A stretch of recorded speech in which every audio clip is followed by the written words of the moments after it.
ইতিহাস ঘটনা জানি, ইব্রাহিম আলাইহিস সালাম, ইসমাঈল আলাইহিস সালামের ঘটনা অনেকবার শুনেছি, আর পুনরাবৃত্তি করব না। আজকে আমি সূরা মায়েদা থেকে 27 নম্বর আয়াত তেলাওয়াত করেছি। এখানে পৃথিবীর ইতিহাসে প্রথম মানব জাতি, প্রথম পরিবার থেকে একটা কুরবানি দেওয়া হয়েছে। সেই কুরবানিটার ব্যাপারে আল্লাহ তাআলা এখানে ঘোষণা করেছেন এবং এটা সত্যভাবে জানিয়ে দিতেও তাকে দিয়েছেন। আল্লাহ তাআলা বলেছেন, ওয়াতুলু আলাইহিম নাবা ইবনাই আদম বিল হক। হে নবী, আপনি আপনার উম্মতদেরকে আদম আলাইহিস সালামের দুই পুত্রের কুরবানি করার ঘটনা সত্যভাবে আপনি বর্ণনা করে দিন। বিল হক, সঠিকভাবে, সত্যায়িতভাবে বর্ণনা করে দিন। তাহলে আদম আলাইহিস সালামের সন্তানরা কুরবানি করেছিল কি করেনি, বা কিভাবে কি করেছিল, এটার ব্যাপারে অনেক ভুল তথ্য আরব সমাজে প্রচারিত ছিল। সেই সময় রাসূল সাল্লাল্লাহু আলাইহি ওয়াসাল্লামের আবির্ভাবের পূর্ব পর্যন্ত অনেক ঘটনা একজন এককভাবে বর্ণনা করে আসছে। সেটা কোনোটা মিথ্যা, কোনোটা আংশিক সত্য, কোনোটা বিভ্রান্তকর, বিভিন্ন রকম। তাই আল্লাহ তাআলা বলছেন যে আমি সঠিকটা জানিয়ে দিচ্ছি, আপনি সঠিকটা আপনার উম্মতদেরকে জানিয়ে দিন, যে পিছনের উম্মতরা যে বিভ্রান্ত হয়েছে, আপনার উম্মতরা যেন সেই বিভ্রান্ত না হয়। এই জন্য আল্লাহ সত্য ঘটনা বর্ণনা করেন। কোরআনে আল্লাহ তাআলা অসংখ্য জায়গায় সত্যায়িতভাবে ঘটনা বর্ণনা করার ব্যাপারে এই হক শব্দটা ব্যবহার করেছে। যেমন সূরা কাহফের ভিতরে 7 জন যুবকের যে ঘটনা, সেটা বর্ণনার ব্যাপারে আমরা বলেছেন, নাহনু নাকুসসু আলাইকা নাবাআহুম বিল হক। আপনার কাছে আমি সত্যায়িতভাবে সত্য ঘটনা বর্ণনা করছি, যেটার ব্যাপারে অনেকেই ধারণা আছে যে 5 জন না 3 জন ছিল, কয়জন ছিল গুহার ভিতরে। আল্লাহ তাআলা সেটা সঠিক বর্ণনা করে দিয়েছে। 6 জন, এই 7 জন যুবক এবং একটা কুকুর। 7 জন যুবক এবং একটা কুকুরও ওখানে ছিল, সেটা আল্লাহ বলেছে। কুকুরটাকেও বাদ দেন। যাই হোক, এভাবে আল্লাহ তাআলা কাসাসুল হক অনেক ঘটনা বলেছেন, ব্যাপারে বলেছেন যে আমি এটা সত্য ঘটনা বর্ণনা করছি। এভাবে আল্লাহ তাআলা কিছু ঘটনা যেটা সমাজে বিভ্রান্তকর হয়ে আছে, আল্লাহ ওই ঘটনাকে সঠিকভাবে জানিয়ে দিয়েছেন আমাদের। তার মধ্যে একটা ঘটনা হই, ওয়াতুলু আলাইহিম নাবা ইবনাই আদম বিল হক। আপনি তেলাওয়াত করে শুনিয়ে দিন আদম আলাইহিস সালামের দুই পুত্রের সত্য ঘটনা। إذ قربا قربانا فتقبل من أحدهما। তারা উভয়ে কুরবানি করেছিল, দুইজন সন্তানই কুরবানি দিয়েছিল। ফাতুকুব্বিলা মিন আহাদিহিমা, তাদের মধ্য থেকে একজনের কুরবানি কবুল হয়েছিল।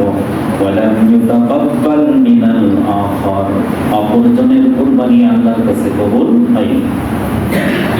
একজনের কুরবানি কবুল হয়েছে আর একজনের কুরবানি কবুল হয়নি। তাফসীর ইবনে কাসিরের মধ্যে আছে। তাফসীর ইবনে কাসির বহু ঘটনা এনেছে। এর মধ্যে থেকে একটা আব্দুল্লাহ ইবনে আব্বাস রাদিয়াল্লাহু তাআলা আনহু, রাইসুল মুফাসসিরিন আব্দুল্লাহ ইবনে আব্বাস রাদিয়াল্লাহু তাআলা আনহু একটা বিখ্যাত তাফসীর, সেখান থেকে একটা ঘটনা বর্ণনা করছে সংক্ষিপ্তভাবে। আব্দুল্লাহ ইবনে আব্বাস রাদিয়াল্লাহু তাআলা আনহু বলেন, আদম আলাইহিস সালামের বংশ যখন প্রথম নবী, তিনি প্রথম মানব, পৃথিবীতে একমাত্র পরিবার যেটা আদম আলাইহিস সালামের পরিবার, তখন আর দ্বিতীয় আর কোনো পরিবার নেই, শুধুমাত্র আদম আলাইহিস সালামের পরিবার। তার বংশ থেকে যখন সন্তান হয়, তখন যমজ ভাবে হয়, একটা ছেলে একটা মেয়ে। প্রত্যেক বছর একটা ছেলে একটা মেয়ে, এভাবে আদম আলাইহিস সালাম এবং হাওয়া আলাইহিস সালামের মাধ্যমে সন্তান আসে। তখন বিবাহ কোথায় করবে? আর তো কোনো বংশ নেই, তাহলে বিবাহের তো বিধান থাকতে হবে। সেই সময় বিবাহের বিধান হয় যে যমজ একটা সন্তান, একটা ছেলে একটা মেয়ে।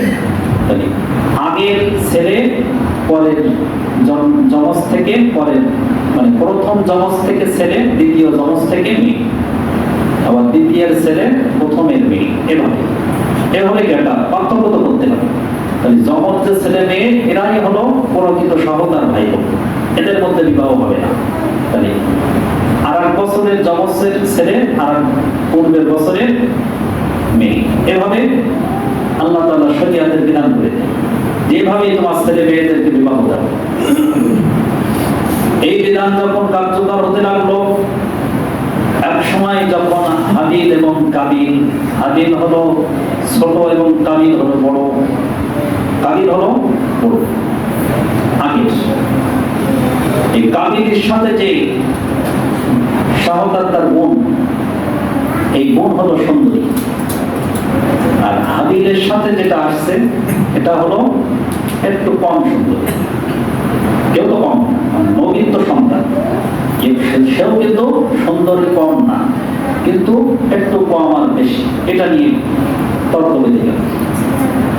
তাহলে বিধান কি, যে কাবিলের সাথে সুন্দরী নারী আছে, সুন্দরী বোন তার, তাহলে এটা পাওয়ার হক হলো হাবিল। আর হাবিলের সাথে যে সুন্দরী সহোদরা আসছে, এটা পাওয়ার হক হলো বিধান অনুযায়ী সেটা পাবে হলো কাবিল।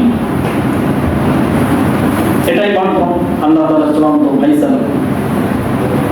এই বন্ধন যখন করা হলো, কাবিল বলল এই নিয়ম আমি মানি, তার বংশে সবাই সেইভাবে মেনে আসছে, কিন্তু মাঝপথে এসে একমাত্র বিদ্রোহ করে বসলো যে এই বিধান আমি মানি না। কে? কাবিল বড় আল্লাহর বিধান অস্বীকার করে বসলো। যখনই অস্বীকার করে বসলো, তখন বললো যে তাহলে এটা ফায়সালা কিভাবে হবে?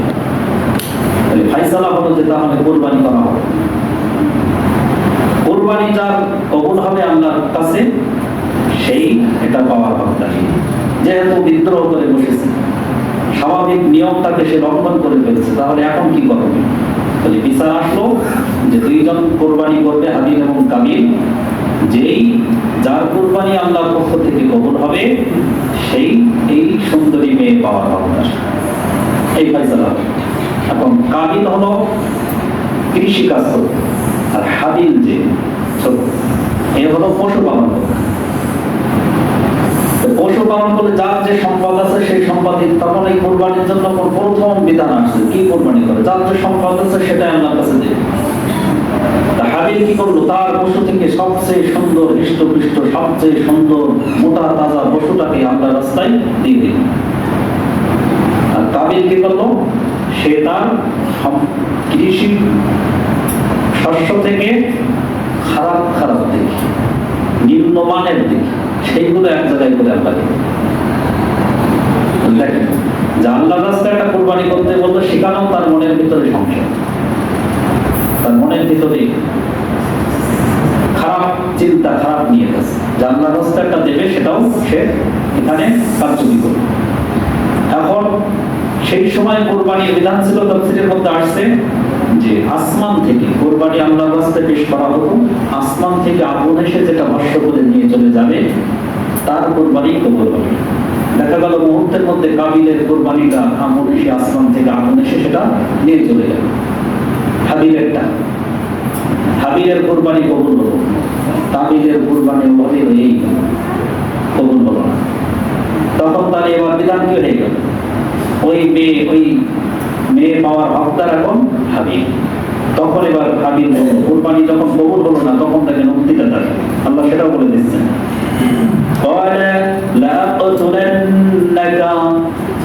হাবিলকে উদ্দেশ্য করে কাবিল এবার ঘোষণা দিলেন, এবার আমি তোমাকে হত্যা করে ফেলবো, কতল করে দেব।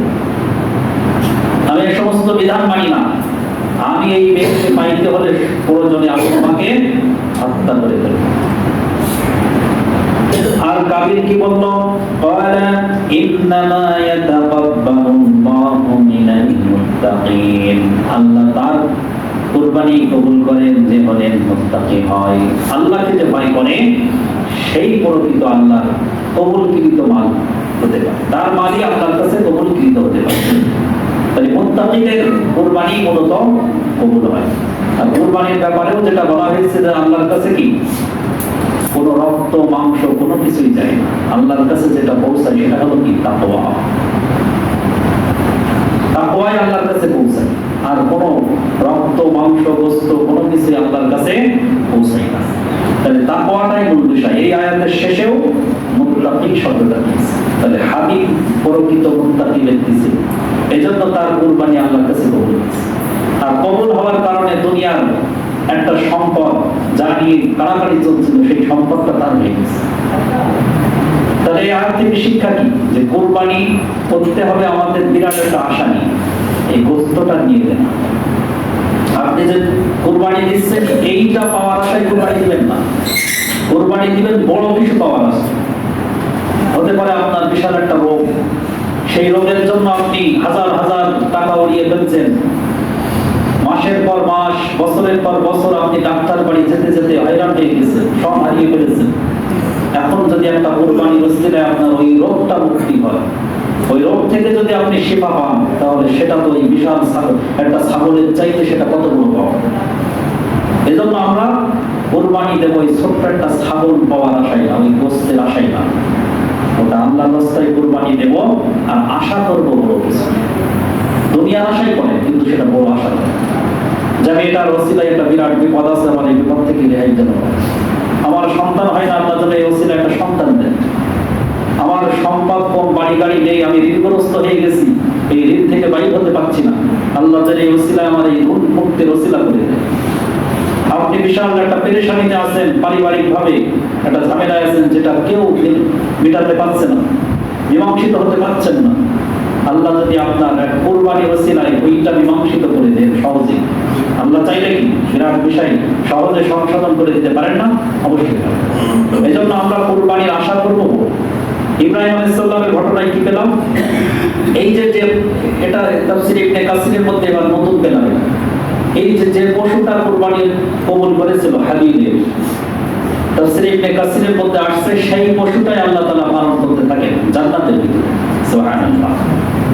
যখন ইব্রাহিম আলাইহিস সালাম মিনা প্রান্তরে ইসমাঈলকে হত্যার জন্য আল্লাহর পক্ষ থেকে পরীক্ষার সম্মুখীন হয়েছিলেন, যখন প্রস্তুত ওয়াহিদ কুরবানি হবে, হওয়ার জন্য প্রস্তুত ইসমাঈল আলাইহিস সালাম আর দেওয়ার জন্য প্রস্তুত ইব্রাহিম আলাইহিস সালাম, তখনই আল্লাহ তাআলা একটা আযীব কুরবানি দিয়েছেন। আযীব যে পশুটা কুরবানি হয়েছিল, সেই পশুটা ছিল সেই হাবিবের কবুলকৃত সেই জান্নাতে পালনকারী সেই পশু।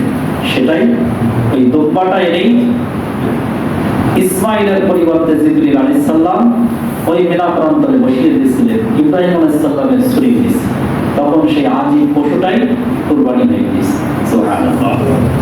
তাহলে ইব্রাহিম আলাইহিস সালাম কুরবানি করার ইচ্ছার কারণে একটা জান্নাতি সেই কবুলকৃত প্রাণীটা পেয়ে গেল। সুবহানাল্লাহ। জ্বলন্ত তার নবী হবু নবী হবে সেই নবী ইসমাঈল আলাইহিস সালাম তার সন্তানকে পেলেন, কুরবানি দিয়ে।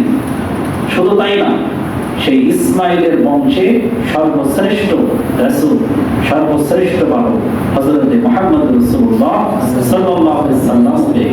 সুবহানাল্লাহ। তার বংশ, এবং তিনি খলিলুল্লাহ, আল্লাহর বন্ধুতে পরিণত হলেন এবং মুসলিম মিল্লাতের পিতায় পরিণত হলেন।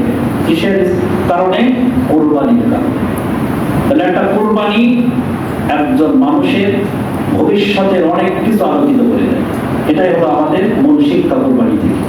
যে আপনি মনে করেন না যে একটা কুরবানি শুধু ছাগলের এই গোস্তটা, আমরা তো শুধু ওই দিকে তাকাই, কিন্তু গোস্ত কতটা হবে, গোস্ত কতটা পাবো, এইটা চিন্তা করুন। কিন্তু আপনার আশা করতে হবে, কোরআন থেকে যে আলোচনা আজকে শুনলাম, আমাদেরকে আশা করতে হবে অনেক ভবিষ্যতের অনেক আলোকিত বিষয়। হতে পারে আপনার 20তম যে বংশে আমার একটা বংশে আসবে এই কুরবানি ওসিলায়, যে সে একটা আলোকিত পুরুষ হবে, সে একটা আল্লাহর মুখলিস বান্দায় পরিণত হবে। আপনার বংশে আপনার যদি সব সন্তান হয়, এর চেয়ে বড় কিছু আর নেই পৃথিবীতে। আপনি যদি একটা সন্তান পান সৎ নিষ্ঠাবান, যার ওসিলায় আরো 10 জন জান্নাতি হবে, যার ওসিলায় আরো 20 জন জান্নাতের পথ পাবে, এমন একটা সন্তান যদি আপনার বংশে পান, তাহলে সেটা আপনার সব কিছুর চাইতে, সব অর্জনের চাইতে বড় অর্জন। আল্লাহ তাআলা আমাদের সবার কুরবানি করার নিয়ত করার তৌফিক দিন। যারা আমরা নিয়ত করেছি, আল্লাহ যেন সবার কুরবানিকে কবুল করে নিন, আমিন। একটা আমল আছে, সেই আমলটা বলে শেষ করে দেই। সেটা হলো যারা কুরবানি নিয়ত করেছে, সেই মুসলিমের হাদিসে আসছে উম্মে সালামা রাদিয়াল্লাহু তাআলা থেকে বর্ণিত, রাসূল সাল্লাল্লাহু আলাইহি সাল্লাম বলেছেন যে কুরবানি নিয়ত করবে জিলহজ মাসের চাঁদ উদিত হলে, তার পর থেকে কোরবানি না দেওয়া পর্যন্ত যেন তার শরীরের লোম না কাটে, লোম, চুল এবং বগলের যে লোম, নাভির নিচের লোম, এগুলো যেন আমরা না কাটি। তাহলে এটা হবে আরো একটা অতিরিক্ত কোরবানির সওয়াব। সুবহানাল্লাহ। এছাড়া এই আমলটা আমরা যারা গরিব আছি বা কোরবানি দিচ্ছে না তারাও করতে পারি, কারণ এটা হলো মূলত হজ্জের অংশ। কোরবানিটা কিন্তু হজ্জের অংশ, হজ্জের যে কার্যক্রম চলে তার একটা অংশ হলো কোরবানি। তাই কোরবানির যে বিধানটা আমরা কিন্তু সারা যেখানেই থাকি কোরবানি দেই, মানে এটা পূর্ব হজ্জের একটা অংশ আমরা এখান থেকে পাবো। তো হাজী সাহেব যারা থাকে তাদের কিন্তু এই চুল দাড়ি কোনো কিছু কাটা যায় না, সেটার একটা আমল আমরাও ইনশাআল্লাহ করবো। এই জিলকদ মাসের শেষ তারিখ হবে বুধবার, এই যে বুধবার 28 তারিখ ইংরেজিতে, ইংরেজি 28 তারিখ বুধবার হবে, আরবি মাসের শেষ তারিখ 29তম তারিখ জিলকদ মাসে। এই তারিখের মধ্যেই, মানে বুধবারের মধ্যেই আমরা চুল, নখ এগুলো কেটে নেবো। দাড়ি কাটবেন নাকি? দাড়ি কাটবেন, দাড়ি যখনই কাটা অজিত তরফের হারাম, এটা কাটবেন। দাড়িটা রেখে দিবেন ইনশাআল্লাহ, আর চুল, নখ আর যেগুলো কাটি আমরা এগুলো কেটে ফেলবেন ইনশাআল্লাহ। তাহলে আমরা একটা কুরবানির সওয়াব পাবো ইনশাআল্লাহ। আল্লাহ তাআলা আমাদের তৌফিক দান করুন, আমিন।